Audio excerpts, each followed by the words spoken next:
Me gustó mucho. Entonces, fíjense que es como muy parecida a la que yo tengo de fisiopatología del dolor. Entonces, ya saben que la definición es muy sencilla, pero el problema es muy complejo. Entonces, ellos hablan de que, obviamente, fíjense, 41% de la población en algún momento se haya diagnosticado con cáncer en su vida. Es altísimo, altísimo. O sea, no quiere decir que va a tener problemas por el cáncer, no quiere decir que se va a morir por el cáncer, no quiere decir nada. Quiere decir que puede tener eventualmente todos estos problemas.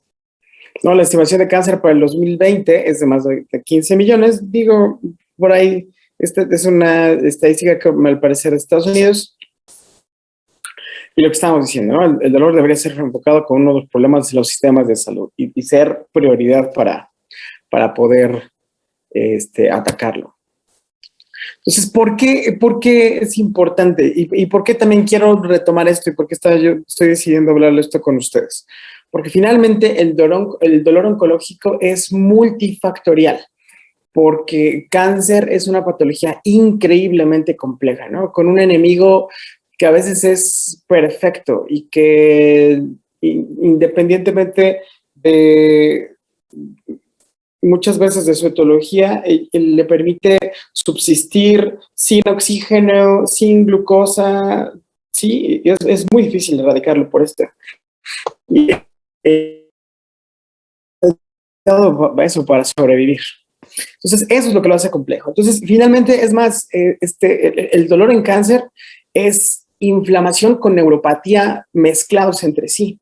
O sea, hay tantos problemas que realmente esto es como bien importante para detectarlo y pedir ayuda. Y van a ver ahorita los esquemas que tienen los algólogos para poder atacar estos temas. Y viene muy de la mano con lo que estábamos viendo esta semana. Ya vimos también lo importante, una vez más, es tratar de clasificar el tipo de dolor. ¿Sí? No es si te duele, ok, sino dónde te duele, cómo te duele, desde cuándo te duele. Todas estas cosas que estábamos platicando el día de ayer. Entonces, ya sabemos que puede ser por etiología, por localización, por cronología, por temporalidad, pero finalmente el dolor oncológico puede ser muchas cosas al mismo tiempo. Fíjense, el dolor oncológico puede ser derivado de la enfermedad, pero también asociado al tratamiento. Y hay algo que se llama síndrome paraneoplásico, donde también la misma enfermedad condiciona problemas en otros puntos que condicionan a su vez dolor y más broncas, ¿no? Por ejemplo, por hablar de las metástasis, ¿no? Y dar un ejemplo. O que puede ser independiente del cáncer. O sea, imagínense un paciente que tiene todo esto y además sufre una caída, ¿no? O a lo mejor tiene una fractura en una zona patológica. Entonces, realmente hay que entender que el paciente oncológico, por eso es el blanco de tanto estudio, porque es realmente muy complejo lo que está padeciendo. Esto ya lo sabemos. La etiología, fíjense, obviamente, para el dolor oncológico es el más frecuente, que es directamente derivado de la enfermedad. Después, asociado a la enfermedad, este es un poquito menos con incidencia, pero aún así, de 100 pacientes oncológicos, puede que 80 sean su dolor derivado de la enfermedad, o puede que solamente el 25 de ellos, y aún así es muy alto la asociación, al dolor por asociación a la enfermedad. Entonces, todo esto, puede ser causado por alguna afectación directamente sobre un hueso, puede causar lumbalgia, puede causar muchísimas otras cosas relacionadas con el tratamiento de la enfermedad. Y esto también es bien importante porque los manejos en oncología, tanto los médicos como los quirúrgicos, son increíblemente agresivos. Por eso tiene una prevalencia tan alta, ¿no? Y que va, una vez más, desde el dolor agudo postoperatorio, las secuelas quirúrgicas, así como el dolor asociado a quimioterápicos, terapias hormonales o tratamiento radioterápico. Fíjense, a alguien increíblemente cercano en mi vida le hicieron segmentectomía de los segmentos 6 y 7 del hígado en el Instituto Nacional de Cancerología. Y fue una operación obviamente muy compleja, con sangrado, con todo. Después terminó en terapia intensiva para el manejo postoperatorio, pero el manejo perioperatorio, por ejemplo, de un lugar tan bonito como el Lincoln, cuando lo pude ver, y de hecho lo pude ver en la terapia intensiva, estaba intubadito, muy tranquilo, con los mejores signos vitales, manejando, le estaban manejando dolor por vía peridural, aparte de los medicamentos, tenía todo desde antes que hubiera un problema. Y eso es realmente a lo que todo el mundo debería anhelar para manejar a los pacientes. Es decir, no solamente resolver el problema cuando está, sino planear todo un plan de trabajo para que esto no suceda, ¿no? Y eso incluye también a nosotros, no solamente a nosotros como especialistas, sino a toda la comunidad médica en general, porque todos nosotros vemos pacientes con dolor, ¿no? Bueno, excepto los patólogos, pero aún así, lo que quiero decir con este comentario es que todo el mundo tiene derecho a tener una planeación adecuada para su manejo. ¿Por qué? Porque ya vieron que la incidencia de dolor después de los distintos tipos de manejo pues puede ser alta. No, entonces también está asociado a tratamientos de quimioterapia, terapias hormonales, radioterapia también causa muchísimo dolor y cambios. Entonces, el dolor asociado al tratamiento de enfermedades es alto. Y uno que es independientemente del cáncer. Y es como que la variable menos común, porque son problemas que tiene el paciente de forma paralela al cáncer, no secundario a él. Por ejemplo, osteoartritis, polioneuropatía diabética, lo que estaba yo comentando, si el paciente a lo mejor sufre un accidente o tiene algún otro problema, pues obviamente también hay que atacarlo, ¿no? Y hay que atacarlo porque no es lo mismo, por ejemplo, tratar un esguince complejo en un paciente con cáncer que sin cáncer. A eso me refiero. Entonces, obviamente es bien importante saber dónde está, porque eso también me ayuda mucho a planear el esquema que yo necesito. ¿Y por qué? Porque no es lo mismo cabeza y cuello, ¿sí? ¿A qué nivel es el problema? ¿Sí? ¿Cuál es la inervación que necesita? Si es más dentro de la bóveda craneal, o es la cara, o etcétera, etcétera, etcétera. ¿Por qué digo esto? Porque muchas veces, por ejemplo, si yo tengo un problema de abdomen o pelvis, es muchísimo más fácil poner un catéter peridural y manejarlo así. O si es tórax, a lo mejor yo puedo poner también bloqueos guiados por ultrasonido y tratar de atenuar estos problemas. Entonces, es bien importante saber en dónde está el dolor, pues para poderlo tratar. Obviamente, esto ya lo habíamos visto, agudo, crónico, y el episódico, que es otra forma también de hablar de él, y es finalmente cuando el dolor crónico, sobre todo, tiene eventos agudos. Es decir, es una especie de eventos que se dan dependiendo de algunas circunstancias. Entonces, obviamente, y esto es lo que estábamos diciendo ayer, ¿no? El dolor irruptivo, ¿no? ¿Y cómo se clasifica este? Sí, puede ser somático o visceral, o puede ser central o periférico, o puede ser idiopático, psicógeno. Lo más complejo es hablar de esto, ¿no? De un dolor idiopático, de no saber qué es lo que le está causando el problema. Dependiendo de cuánto tiempo se quede el caso, bueno, dure el manejo, ¿no? Bueno, la temporalidad. Es decir, si es constante o es intermitente. Eso se refiere. No, por ejemplo, todos estos pacientes que son long survivors, que tienen sobrevidas de más de 5 años, que están luchando con estos problemas. Imagínense una persona que lleva más de 5 años luchando con cáncer, no es lo mismo el approach que yo debo de tener con respecto a esto. Entonces, Esto es bien importante. Pero fíjate, yo voy a hacer aquí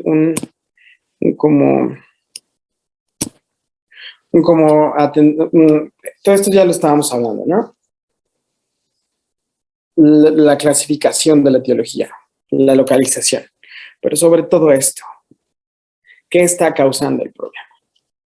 Entonces, ya sabes que puede ser nociceptivo, neuropático o mixto. Cáncer generalmente es mixto. Generalmente es constante y tiende a ser casi siempre de moderado a intenso. Eso es lo que hace complejo. Y en la mayoría de los pacientes entran en esto. El paciente realmente con un problema complejo en cáncer va a tener independientemente de la localización y de estas causas de la etiología, va a ser muy probablemente nocioceptivo neuropático, es decir, mixto. Va a ser constante y va a ser entre moderado y severo. Por eso los esquemas de tratamiento son distintos en ellos. ¿Qué más? Yo necesito forzosamente primero ver clasificar el dolor, primero clasificar el dolor y después cuantificar el dolor. Porque en ese momento ya sé por dónde tengo que entrar o qué tantas cosas le puedo hacer a este paciente. Y lo que estábamos hablando ayer es que yo necesito, por ejemplo, aquí tenemos varios usos de escalas y aquí tenemos algunas como tal. Y es lo que estábamos hablando ayer. ¿Sí? Por ejemplo, estas son las que más se utilizan. Entonces, yo generalmente para validar estas escalas no las puedo utilizar de una forma única. Es decir, yo no solamente voy a utilizar la escala numérica o la escala visual análoga, sino que voy a utilizar las dos. ¿Para qué? Para que yo pueda realmente hacer una comparación y sacar, digamos que una media de resultado, un estándar del resultado que me dio esta escala. Entonces, si el paciente dice que está en un 4 y se encuentra más o menos aquí, hay correlación. Pero si de repente dije, no, doctor, es que tengo un 9. Bueno, y en esta escala, bueno, estoy como por acá. No hay correlación. Entonces, muy probablemente este paciente esté en medio. Y esto es, como es un dato subjetivo, esta es la única forma de tener estos acercamientos. Más. Ya habíamos hablado, por ejemplo, yo también puedo mezclar esta sin ningún problema, la que ustedes quieran, ¿no? Y esta utiliza no solamente las caritas, sino los colores, que también es importante. Y obviamente, entre más escalas utilicen, va a ser más objetivo. Pero lo ideal es utilizar al menos dos. No una, sino al menos dos escalas. Entonces, esto es también algo que habíamos visto ayer, pero habíamos visto esta imagen y tiene que ver como la clasificación mucho más concreta de lo que está sucediendo, ¿no? ¿Qué es esto? Por esto, esta clasificación tan extensa de cómo se puede ubicar el dolor. Entonces ya saben que los dos tipos, el somático, tiene que ver sobre todo esto, ¿no? Con órganos densos como huesos, músculos y tejido celular. Y tiene que ver, ¿por qué? Porque tiene una zona afectada, eso realiza, creo que esto ya habíamos hablado ayer, tiene que ver obviamente con la vía completa del dolor, desde inflamación, receptores, vías ascendentes, vías descendentes, etcétera, etcétera, etcétera. Esto ya habíamos hablado ayer. El dolor somático, eso también, por ejemplo, pero en este apartado de cáncer, las producciones de factores inflamatorios activan los osteoblastos y esto empiezan a hacer un desbarajuste tratando de compensar, ¿no? Esta citoquina específicamente van a ser, digamos que, una activación de un ciclo vicioso donde hay lisis ósea. Entonces, si yo lo que estoy teniendo es estos problemas de dolor somático en un ciclo vicioso con células tumorales, van a aumentar la producción de sustancias que favorecen la implantación y la inhibición de metástasis, que tenga debilidad o que tenga, es un término adecuado, debilidad, por ejemplo, que sea muchísimo más fácil que ocurran fracturas si hay una zona afectada, si hay Lo que quiero explicar, sin tratar de meternos en todo esto, porque ya lo van a llevar en onco, es que es un círculo vicioso condicionado por el mismo cáncer. Entonces, finalmente, si una de las causas principales de dolor somático en el paciente oncológico son las metástasis óseas, ¿no? Y con todo este círculo vicioso hipercomplejo que hace el hueso más débil y que esté produciendo muchas citoquinas y que este estado constante de inflamación produzca dolor, yo lo que necesito es mi escalera analgésica, ya saben, ¿no? Entonces, muy probablemente estos pacientes estén manejados entre la escala 2 y 3, ¿no? Eso es por parte del dolor somático en el paciente oncológico. Pero el dolor visceral, fíjense que no todos, como ya saben, no todos los órganos están inervados para sentir dolor, sino que cuando está afectado un órgano, muy probablemente se refleja en otros lados. Y eso hace que la identificación sea compleja y que también al mismo tiempo o de forma paralela yo tenga sintomatología neurovegetativa que condicione todas estas broncas. Por eso suele ser difuso y poco localizado en fases iniciales. Y obviamente también, así como el otro, en un problema crónico y además cáncer, va a producir una reacción emocional. Esta reacción del sistema nervioso autónomo es la reacción neurovegetativa que estamos hablando. Presenta patrones de dolor referido a estructuras somáticas superficiales, es decir, cómo se refleja hacia algunas otras, no exactamente sobre donde está anatómicamente el órgano, sino a sus proximidades.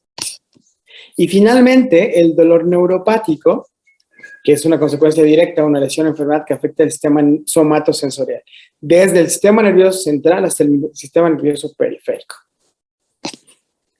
Entonces, es decir, cuando el nervio está destruido, entonces no es que no tenga receptores adecuados, sino no hay forma en que la vía esté conectada adecuadamente y esa misma lesión del nervio está mandando señales constantes que se traducen directamente el dolor. Por eso se puede definir como un proceso somatosensorial aberrante. Es decir, el sistema no funciona adecuado. Entonces, por eso muchas veces solamente rozar la piel de un paciente con una neuropatía o con dolor neuropático significa dolor, aunque la sensación debería ser solamente de tacto fino. Pero es por eso, es por los cambios estructurales en el sistema nervioso central y periférico. Por eso también ya habíamos hablado el día de ayer, ¿no? Entonces, ¿cuáles son los síntomas positivos? Excesividad de la actividad neuronal como disestesias, parestesias, dolor, alodinia, hiperalgesia. Es decir, siento de más, casi no siento diferente, siento algo como dolor cuando debería ser algo diferente, o algo que me causa dolor que debería ser leve es un dolor exacerbado, que son más o menos las disestesias, parestesias, dolor, alodinia, hiperalgesia. Es decir, no hay un registro adecuado de la sensibilidad. Entonces, síntomas negativos: hipoestesia, anestesia, hipoalgesia, analgesia, entumecimiento. Estos también, es decir, estos síntomas negativos también hablan de lesión neuronal. La única ventaja de estos síntomas negativos es que estos síntomas negativos no condicionan dolor, pero también están hablando de daño. ¿Por qué? Porque no está llevando adecuadamente este censo de lo que está recibiendo esa zona específicamente. Dolor desagradable contribuyendo de manera notoria a disminuir la calidad de vida de los pacientes. Obviamente, sobre todo los síntomas positivos tienen este efecto desagradable que tiene una connotación también emocional bien grave. Entonces, fíjense. Yo tengo aquí dolor neuropático. Sí, por eso ven. Entonces tengo un conjunto de síntomas positivos y negativos. Pero generalmente si los síntomas son negativos, pues no necesita más que vigilancia, ¿no? Y probablemente a lo mejor algunos coadyuvantes para que el daño no sea mayor. Pero si tengo datos positivos, hay que ver si son espontáneos o evocados. Es decir, que estén todo el tiempo o que aparezcan de la nada o que yo ante un estímulo, que puede ser por, por, eh, por presión, por movimiento, por somática profunda, es decir, por mucha presión, por cambios de temperatura, se puedan desencadenar. Entonces, yo tengo que identificar, y este cuadro me gustó mucho, porque si se dan cuenta, yo lo que necesito es identificarlo primero. O sea, cómo diferenciar el dolor neuropático del dolor somático. Fíjense, el paciente lo describe como dolor tipo descarga eléctrica, como toques, como ráfagas de corriente, como un fogonazo, como una sensación de esto, de quemazón, de calor o de frío, hormigueos, picores, una zona dormida, entumecida, pinchazos, agujetas. Si se dan cuenta, esta forma que utiliza coloquialmente los pacientes, si yo oriento mi interrogatorio, me puedo dar cuenta de esto. ¿Qué es lo que está causando? ¿Fue la lesión por el golpe o fue esta lesión que causó, por ejemplo, mencionaba hace rato la presentación, un herpes zóster, ¿no? Donde tiene la cara comprometida, ¿no? Y obviamente todo el nervio destruido. ¿Qué tipo de lesión? ¿Cómo lo va a sentir? ¿Cómo lo percibe? ¿Cómo lo describe el paciente? ¿En qué momento se presenta? Entonces es bien importante clasificar. Entonces, este sistema de clasificación para el dolor neuropático, que es dolor con una distribución neuroanatómica plausible distinta.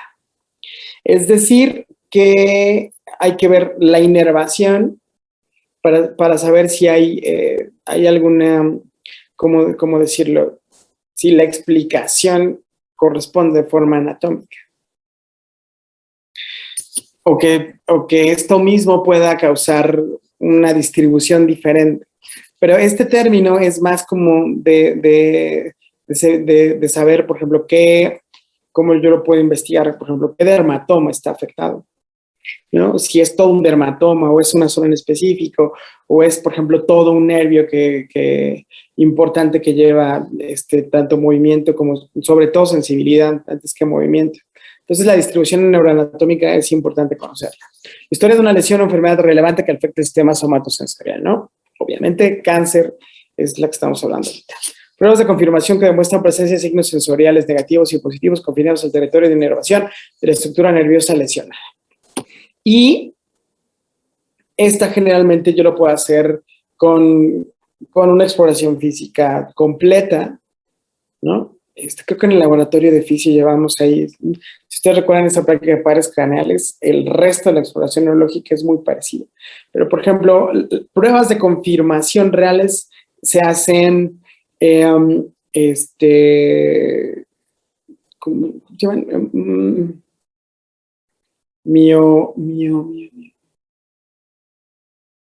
Se hacen pruebas de cómo trabajan los nervios estimulando los músculos.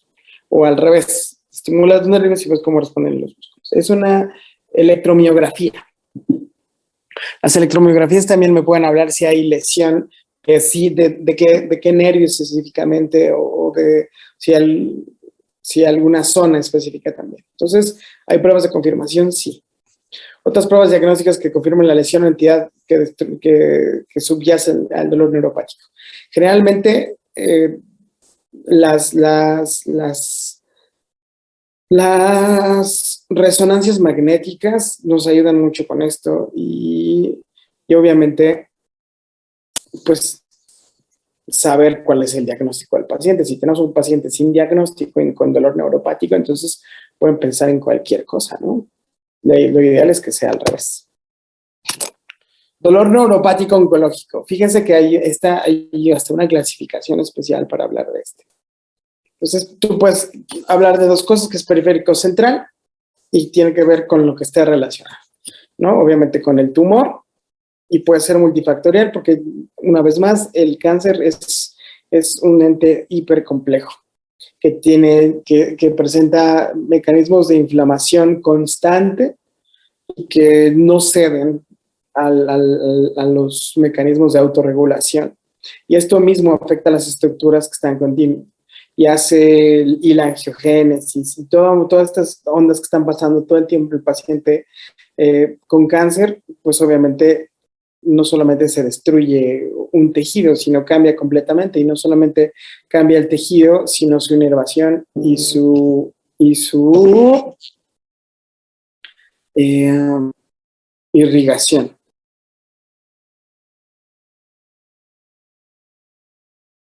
Mm, ah, ok.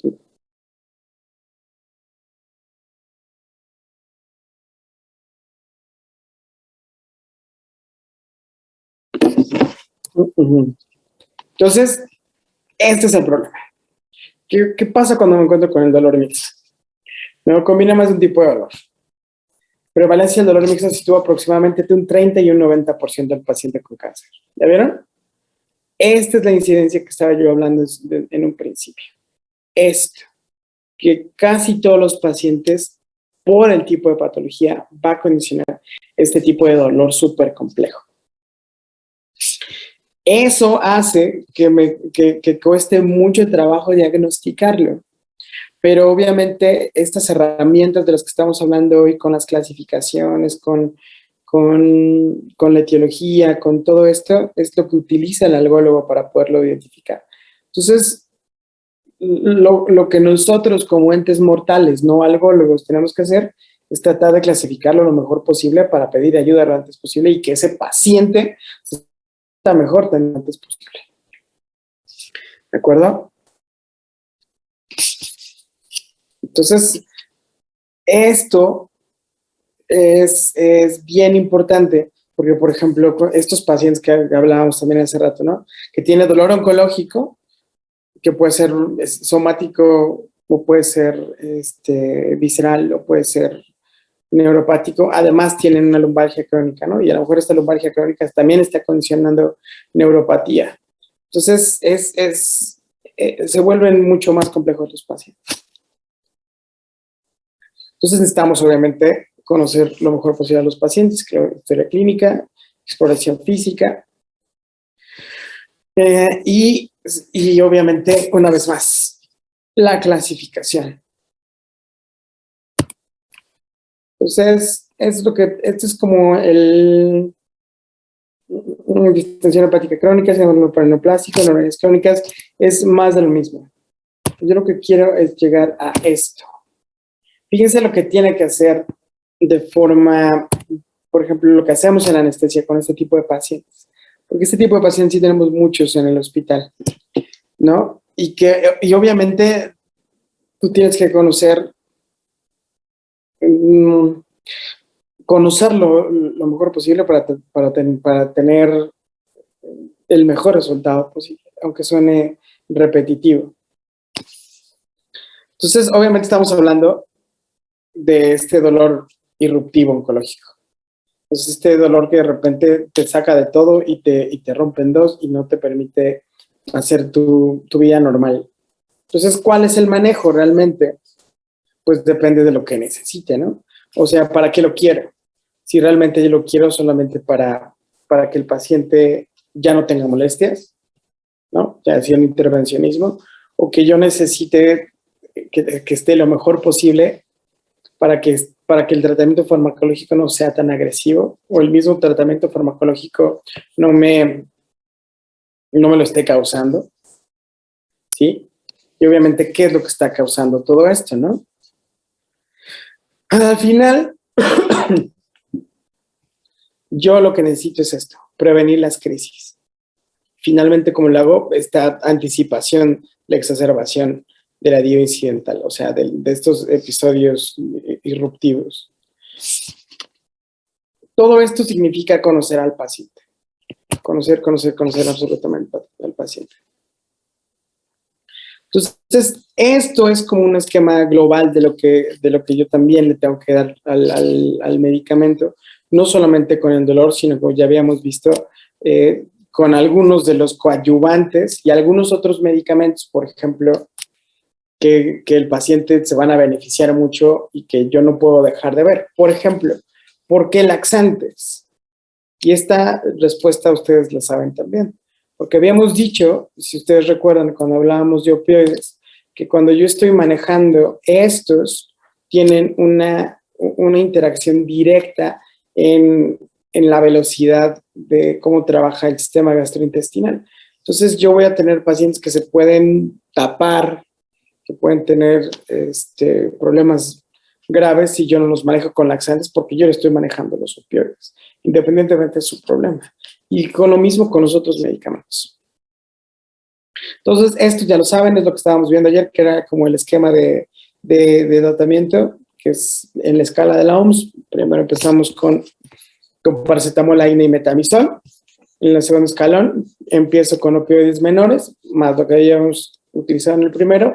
Y en el tercer escalón, lo que necesitamos es que opioides mayores sin dosis techo, como por ejemplo la morfina, y que yo pueda aumentar la dosis y que yo pueda ayudar al paciente. Finalmente, acuérdense que una dosis techo es una dosis que cuando se llega a ese techo ya no tiene efecto clínico.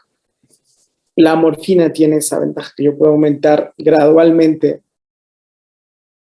la dosis de esta, fentanil también lo puede hacer, y que yo pueda ayudar al manejo del dolor. Obviamente teniendo en cuenta que puedo causar depresión respiratoria, que puedo causar todas estas broncas que vienen con el manejo de opioides. Pero que es bien importante valorar qué necesita más el paciente, ¿no? Porque a lo mejor ese paciente que tiene un dolor mixto, súper complejo, que además de somático es neuropático y que tiene un tratamiento, a lo mejor fue sometido a una cirugía muy grande, muy probablemente yo necesité una estrategia mucho más compleja, ¿no? No solamente con opioides, sino con otros mecanismos también de cierta forma invasivos. Entonces, ¿qué es lo que yo tengo que hacer cuando tengo un paciente oncológico? Si se dan cuenta, este primer escalón, solamente ya saben cómo lo identifico cuando yo clasifico el dolor de leve a moderado, ¿no? El primer escalón. Segundo y tercer escalón, ya saben que tiene que ir más para arriba, es decir, cuando yo tengo entre moderado y severo, o entre severo e insoportable, sobre todo entre moderado y severo, y todos los medicamentos que yo tengo a disposición, ¿no? Finalmente, acuérdense que agonistas puros van a tener muchísimo más como interacción. Por eso yo trato de utilizar, si es segundo escalón, tramadol, codeína, si es tercer escalón, fentanilo, o por ejemplo aquí falta, no, aquí está, y morfina, ¿no? Y obviamente, ¿qué necesite, no? O qué le puede ayudar, o depende de los esquemas que necesiten. Y estos los reservo por si tengo algún problema, ¿no? Porque yo sé si a lo mejor el paciente está haciendo una depresión respiratoria, pues lo tengo que tratar con naloxona, pero al mismo tiempo tengo que saber que si yo le aplico naloxona a este paciente que está manejando morfina o tramadol o lo que sea, pues yo le voy a quitar toda la analgesia que ya me dio mis opioides. Entonces hay que tener bien en cuenta cómo se clasifican los opioides y dónde los puedo utilizar. Entonces, yo creo que ya había respondido esta duda, pero ¿a qué tipos de opioides tenemos acceso a los médicos generales? ¿Se nos restringe algún grupo? Sí.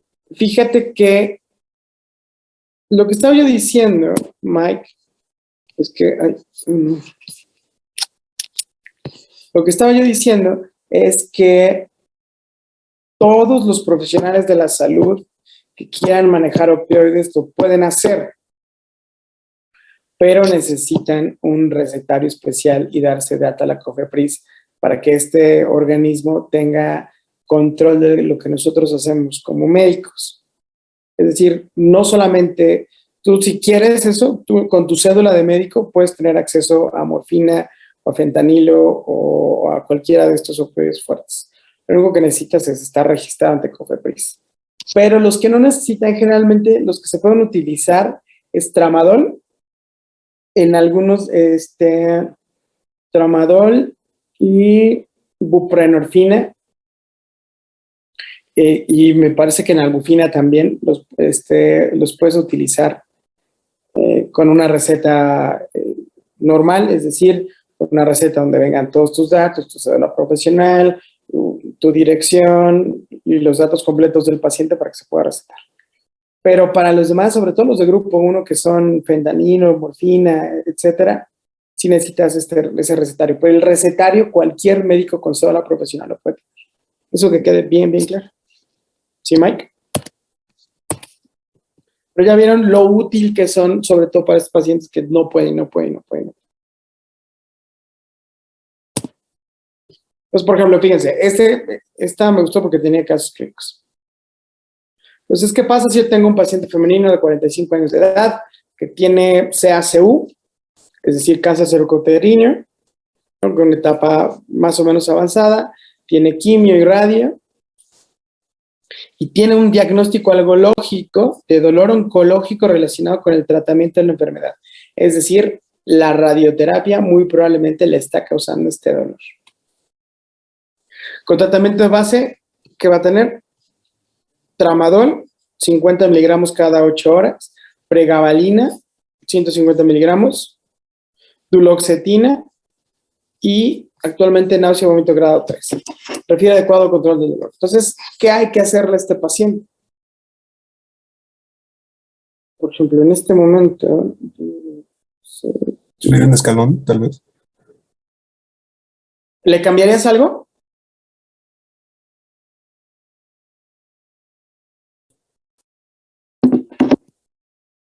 Es que adecuado control del dolor. Exacto, ¿no? Entonces, a lo mejor llega por ustedes por cualquier cosa, porque a lo mejor yo lo que quiero que vean es lo completo del paciente, ¿no? Lo completo del manejo del paciente. O sea, tiene un opioide leve, tiene un coadyuvante, que es la pregabalina, tiene duloxetina, que es ¿cómo se llama? Un antidepresivo, y solamente tiene náusea y vómito. Y obviamente, por ejemplo, a lo mejor estos pacientes sí se beneficiarían si yo agrego ondansetron con metoclopramida o probablemente palonosetron cada 48 horas IV, ¿saben? Para tratar de manejar esta náusea, que sería probablemente lo único que está de más. Que a lo mejor que también ustedes pudieran manejar sin problema como médicos generales. Lo ideal es que lo manejara su médico, pero si a lo mejor ustedes los llegan a ver por esta, obviamente, si tienen un adecuado control del dolor y están viendo que el manejo es adecuado, ustedes solamente pueden agregar un medicamento más para el manejo de la náusea y el vómito. ¿Ya vieron? O sea, este es como un cuadro completo. Pero, por ejemplo, vamos a ver otro de estos. Entonces, ¿qué pasa o qué puedo hacer con estos pacientes, no? ¿Qué pasa si tiene un evento agudo de dolor? ¿Qué sería lo ideal? Pues manejarle morfina, ¿no? Entonces, yo puedo hacer este manejo de dolor agudo con morfina, teniendo en cuenta la función renal y la función hepática, dependiendo de lo que necesite o no. Porque, es decir, si lo necesitara. Otro caso. Masculino de 28 años de edad, con diagnóstico de cáncer testicular en protocolo quirúrgico para arqueectomía derecha. Tiene dolor algológico derivado de la enfermedad, neuropático con componente nociceptivo en zona genital y melillos pélvicos superiores, de severa intensidad. Entonces, en este momento, ¿en qué están pensando? ¿Qué creen que necesite? Fíjense.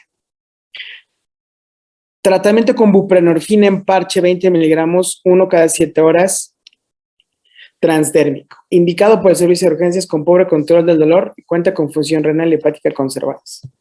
¿Qué creen que necesite este paciente? Es decir, en urgencias solamente le pusieron parches de buprenorfina. O sea, solamente tiene un opioide que tiene una potencia menor a fentanilo, pero un poquito más que que morfina. Pero fíjense, 20 miligramos en 7 días. ¿Ya vieron? Es decir, a este paciente, ¿cuánto le estoy poniendo de Bupre? Solamente 20 miligramos por semana.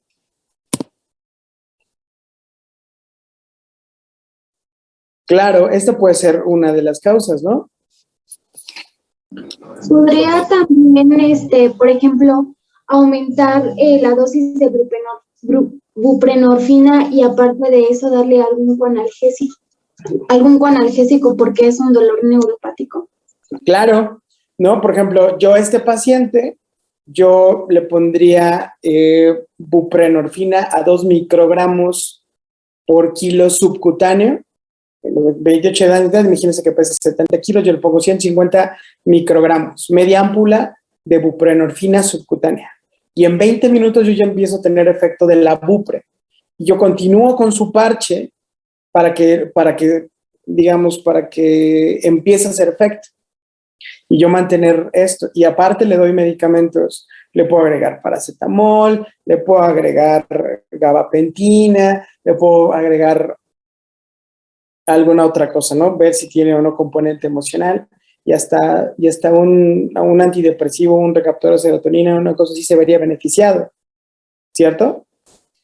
Pero entonces, si se dan cuenta, es que me gustó mucho, porque lo que ustedes tienen que analizar, bueno, es porque este paciente, si ya le pusieron buprenorfina, tiene dolor.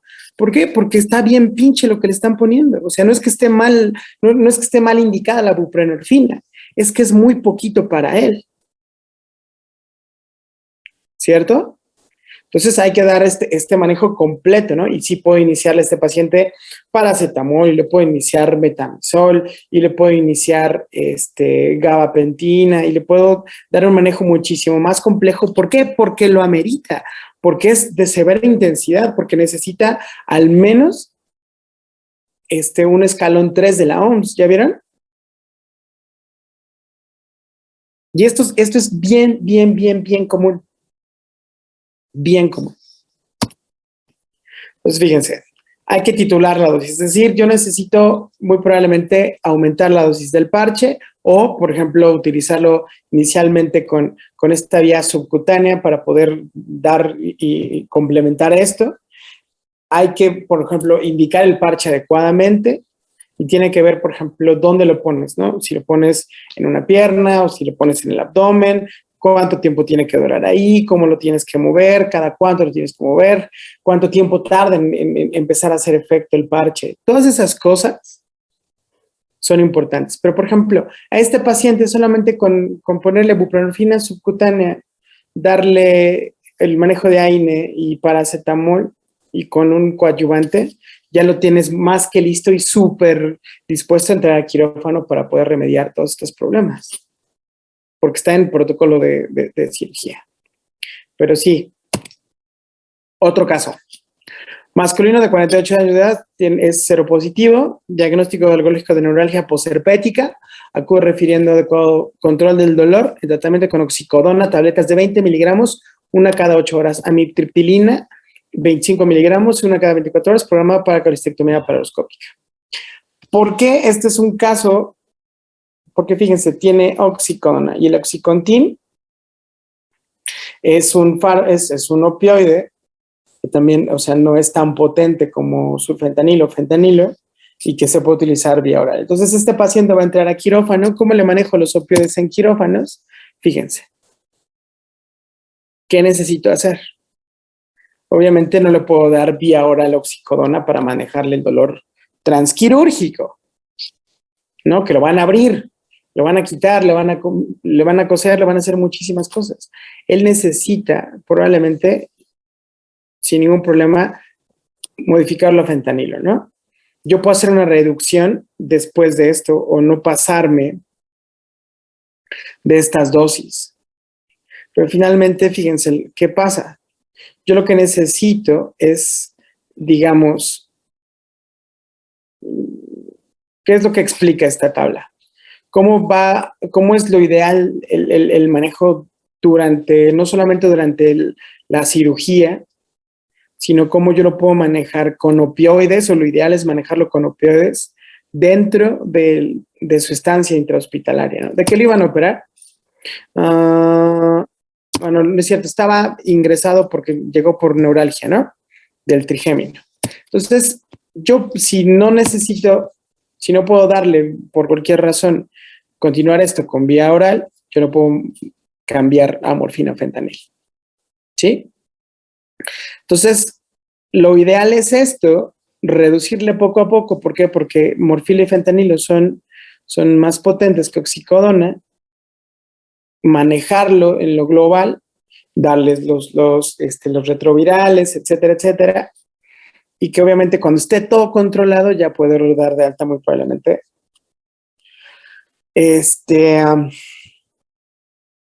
Con estos esquemas. Pues lo útil de todo esto es saber las cosas que yo puedo hacer o cómo no complicar más al paciente en su estancia.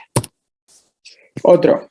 Paciente femenino de 45 años de edad con diagnóstico canal lumbar estrecho desde hace 4 años, diagnóstico alcohólico de dolor neuropático con componente nocioceptivo mínimo secundario a radiculopatía. ¿Cuánto le duele? ¿Ya vieron? Pero, ¿por qué le duele tan poquito? Fíjense, en tratamiento con morfina, tabletas de 30 miligramos, una cada 8 horas, pregabalina, y toma 2 cada 12 horas. Refiere adecuado al control del dolor, sin embargo, está programada para la laminectomía descompresiva.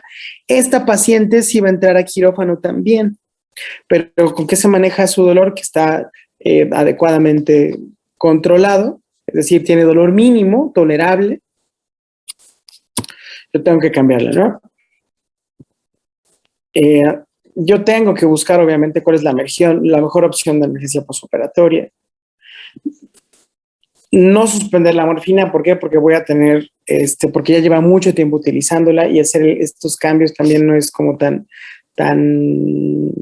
práctico, pero sí lo puedo rotar, como estaban diciendo hace ratito, si no tengo una vía oral, una vía parenteral. Obviamente, por este paciente va a ser sometida a cirugía. Entonces, solamente cuidando estos dos, ¿no? ¿Cuánto va a ser el estímulo quirúrgico? ¿Qué tipo de técnica van a utilizar? Si es una técnica percutánea, menos invasiva, muy probablemente solamente necesite muchísimo menos que si tienen que hacer una laminectomía descompresiva completa. Entonces, eso también influye mucho. Entonces, ¿qué es lo que estoy haciendo? Tratar de reducirlo. Titular la dosis, ver si agrego o no AINES. Y finalmente es continuar el manejo que ya tenía este paciente porque estaba adecuadamente manejado. Por ejemplo, y este caso que es lo que estábamos hablando también ayer, ¿qué pasa si yo tengo dolor neuropático refractario? Es decir, un dolor tan cabrón que aún con opioides no se ve. Entonces, esta es una buena opción, la ketamina.